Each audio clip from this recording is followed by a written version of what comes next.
স্বর্ণের লোভ এক জাগতিক লোভ, যা আপনাকে উন্মাদে পরিণত করতে পারে। এই স্বর্ণের খনির জন্য যুগ যুগ ধরে কত কত মানুষ যুদ্ধ করেছে একে অপরের সঙ্গে, কত ধ্বংসলীলা হয়েছে পৃথিবীতে। ঠিক এমনই একটি মুভির গল্প শোনাতে চলেছি আজ আপনাদের। হ্যালো সিনেখোর বন্ধুরা, কেমন আছেন সবাই? তো স্বাগতম আপনাদের মুভি এক্সপ্লেনেশন সিরিজের আজকের পর্বে। আজকে আমি এক্সপ্লেন করতে চলেছি থাঙ্গালান এই মুভিটিকে ঘিরে। তো চলুন শুরু করা যাক আজকের মুভি এক্সপ্লেনেশন। মুভির শুরুতেই একটা সাধারণ গ্রাম দেখানো হয়, যেখানে থাঙ্গালান তার স্ত্রী ও সন্তানদের সাথে থাকতেন। গ্রামে তিনি একজন অত্যাধিক সম্মানিত ব্যক্তি ছিলেন। এবছর তাদের জমিতে খুব ভালো ফলন হওয়ায় তারা খুব আনন্দের সাথে ঘরে শস্য তোলায় ব্যস্ত ছিল, যেটা দেখে সেখানকার জমিদার খুবই হিংসা হয়। সে তাদের আনন্দ কোনোভাবেই সহ্য করতে পারে না। রাত হলে থাঙ্গালান ঘুমাতে গেলে তার বাচ্চারা তাকে একটা গল্প শোনাতে বলে। থাঙ্গালান তখন তাদেরকে একটা গল্প শোনাতে শুরু করে। অনেক বছর আগের কথা, এক পাহাড়ি অঞ্চলে নাগর উপজাতির আরতি নামের এক মহিলা বাস করত। তাকে একজন জাদুকর এবং জমি রক্ষাকারী হিসেবে মানা হতো। থাঙ্গালানের পূর্বপুরুষরা ছিল কাদাইন সম্প্রদায়ের। তাদের মূল কাজ হলো নদীর পানি থেকে ছেঁচে সোনা বের করা। এক রাজা একবার এই অঞ্চল দিয়ে যাওয়ার সময় একটা সোনার শিলা আবিষ্কার করে। তখন সে এটা উত্তোলনের জন্য কাদাইন সম্প্রদায়ের মানুষদেরকে খোঁজ করতে থাকেন, কারণ তারা এই সম্পর্কিত কাজে খুবই পারদর্শী ছিল। তারা ছিল খুবই সাহসী এবং যুদ্ধে দক্ষ এবং সম্প্রদায়। রাজা তাদেরকে বলে তারা যদি নদী থেকে স্বর্ণ বের করতে পারে তাহলে সে তাদেরকে অনেক টাকা উপহার দেবে। এরপর রাজারই এক লোক একটা ময়ূরকে দেখে তার পিছু করতে থাকে। এক পর্যায়ে সে গিয়ে পৌঁছায় এক স্বর্ণের পাথরের কাছে। যখন এটা সে রাজাকে বলে, রাজা খুবই খুশি হয় আর তার সব সৈন্যদেরকে আদেশ করে ওই পাহাড় থেকে সোনা কেটে নিয়ে আসতে। সৈন্যরা সোনার পাহাড়ের কাছাকাছি চলে এলে হঠাৎই সেখানে কিছু ভয়ঙ্কর সাপ বেরিয়ে তাদের উপর অ্যাটাক করে। সাপগুলো ছিল খুবই বিষাক্ত। কামড়ানোর সাথে সাথেই একে একে সব সৈন্যরা মারা যেতে শুরু করে। এরপর ওখানে থাঙ্গালানের প্রপিতামহ চলে আসে। সে এসেই একটা সাপকে ধরে হাত দিয়ে দুই টুকরো করে ফেলে। এরপর সে সেখানে বিশেষ কিছু ছড়িয়ে দেয়, ফলে কিছুক্ষণের মধ্যেই ওখান থেকে সব সাপ চলে যেতে শুরু করে। স্বর্ণের পাহাড়ে আরতি আর তার সৈন্যরা রাজাদের উপর অ্যাটাক করলে রাজা তাকে বলে তাকে সাহায্য করতে, কিন্তু থাঙ্গালানের প্রপিতামহ কোনোভাবে রাজাকে সাহায্য করতে রাজি হচ্ছিল না। তখন রাজা তাকে একটা অফার করে বসে। সে বলে, যদি তুমি আমাকে সাহায্য করো তাহলে আমি তোমার পূর্বপুরুষদের সমস্ত জমি আবার তোমাকে ফিরিয়ে দেব। এটা শোনার পর সে খুবই খুশি হয়ে যায়। সে রাজার প্রস্তাবে রাজি হয়ে যায়। এরপর থাঙ্গালানের উপজাতিদেরকে সাথে নিয়ে যুদ্ধ শুরু করে দেয়। থাঙ্গালানের প্রপিতামহ ছিল যুদ্ধে খুবই পারদর্শী। এক পর্যায়ে সে আরতিকে পরাস্ত করতে সক্ষম হয়। তার কাজ দেখে রাজা খুবই খুশি হয়। সে তাকে বীরত্বের জন্য তাকে পুরস্কৃত করে। এরপর যখন তারা সোনার পাথরগুলোতে হাত দিয়ে চাপ দেয় তখন সেগুলো মাটি হয়ে ভেঙে যায়। আসলে আরতি তার জাদু শক্তি দিয়ে পাথরগুলোকে মাটিতে রূপান্তর করেছিল, কিন্তু রাজা ভেবেছিল এসবের পেছনে হয়তো ওখানে থাকা বৌদ্ধ মূর্তিটি দায়ী। তাই রাজা তার তলোয়ার দিয়ে মূর্তিটিকে শিরচ্ছেদ করে দেয়। এটা দেখে আরতি খুবই ক্ষিপ্ত হয়ে যায়। সে ওখানে দৌড়ে এসে একটা জোরে চিৎকার দেয়। এতে সৃষ্টি হয় এক বিশাল ঝড়ের। সবাই আবারও একবার জড়িয়ে পড়ে এক মহাযুদ্ধে। কিন্তু থাঙ্গালানের প্রপিতামহ ছিল আরতির চেয়েও ভয়ঙ্কর যোদ্ধা। সে আরতির পেটে ছুরি দিয়ে আঘাত করলে সেখান থেকে প্রচুর পরিমাণে রক্ত বেরোতে থাকে।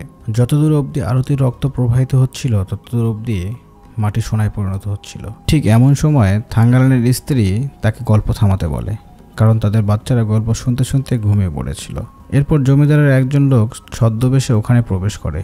সে এসেই ফসলের জমিতে একটা আগুনের মশাল নিক্ষেপ করে। এতে আগুনে পুড়ে তাদের সব শস্য নষ্ট হয়ে যায়। ফলে থাঙ্গালান জমিদারকে কর দিতে ব্যর্থ হয়। তখনকার ব্রিটিশ নিয়ম অনুযায়ী জমিদারকে সঠিক সময়ে কর দিতে না পারলে সেই জমির মালিক হয়ে যায় জমিদার নিজেই। থাঙ্গালানের ক্ষেত্রেও এর বিপরীত কিছু হয়নি। তার সব জমির মালিক হয়ে যায় জমিদার। থাঙ্গালান তখন এক প্রকার নিশ্চয়ই বলা চলে।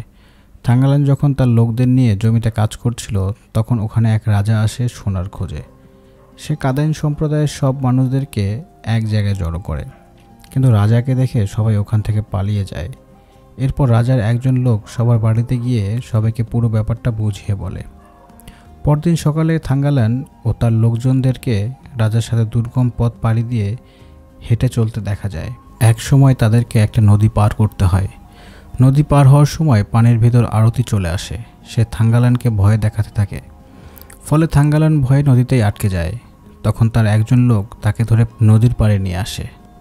এভাবেই তারা সোনার খোঁজে নানা পথ পাড়ি দিতে থাকে। এক পর্যায়ে তারা তাদের কাঙ্ক্ষিত গন্তব্যে পৌঁছে যায়। এরপর তারা ওখানকার মাটি খুঁড়তে থাকে। কিন্তু কোনোভাবেই সেখানে সোনা খুঁজে পায় না। এভাবেই দিনের পর দিন তারা চেষ্টা চালিয়ে যেতে থাকে। এরপর তারা হাঁটতে হাঁটতে এলিফ্যান্ট পাহাড়ের কাছে চলে যায়। ওখানে গিয়ে তারা একটা সুবিশাল কূপ দেখতে পায়। 1000 বছরের পুরনো এই কূপটির ভিতর তাদের মধ্যে কয়েকজন নেমে পড়ে।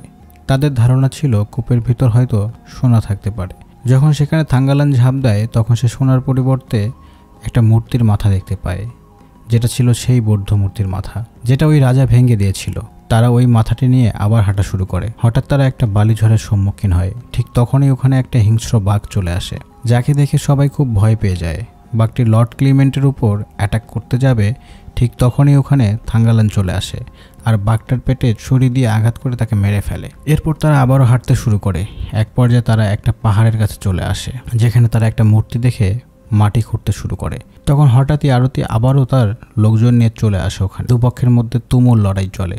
থাঙ্গালান তার কাছে থাকা বন্দুক দিয়ে আরতিকে মেরে ফেলে। এরপর তারা মাটির নিচ থেকে পাওয়া মূর্তিটির পায়ের কাছ থেকে কিছু মাটি সংগ্রহ করে। এই মাটিকে যখন আগুন দিয়ে গলানো হয় তখন সেখান থেকে সোনা বেরিয়ে আসে। সোনা পেয়ে লর্ড ক্লিমেন্ট খুবই খুশি হয়ে যায়। পরদিন সকালে লর্ড ক্লিমেন্ট থাঙ্গালান সহ সবার জন্য কিছু কাপড় দেয় আর বলে তারা যদি তাদের হয়ে কাজ করে তাহলে তাদের থাকা খাওয়া ফ্রি করে দেবে। এরপর থাঙ্গালান তার গ্রামের উদ্দেশ্যে রওনা হয়। পরের সিনে দেখা যায় থাঙ্গালানকে দেখে গ্রামবাসীরা খুবই খুশি হয়ে যায়। থাঙ্গালান তাদেরকে পুরো ঘটনাটি খুলে বলে। এরপর সে লর্ড ক্লিমেন্টের দেওয়া কাপড়গুলো থাঙ্গালান সবার মাঝে বিলিয়ে দেয়। তারা প্রত্যেকেই নতুন কাপড় পেয়ে খুবই খুশি হয়, কারণ তারা আগে এমন কাপড় কখনোই পরেনি। তারা খুশিতে নাচ গান করতে থাকে। পরদিন সকালে থাঙ্গালান সবাইকে নিয়ে এলিফ্যান্ট পাহাড়ের কাছে চলে যায়। ওখানে গিয়ে তারা সবাই মিলে মাটি খনন শুরু করে দেয়। কিন্তু দিনের পর দিন পরিশ্রমের পরেও তারা সেখানে কোনো সোনা খুঁজে পায় না।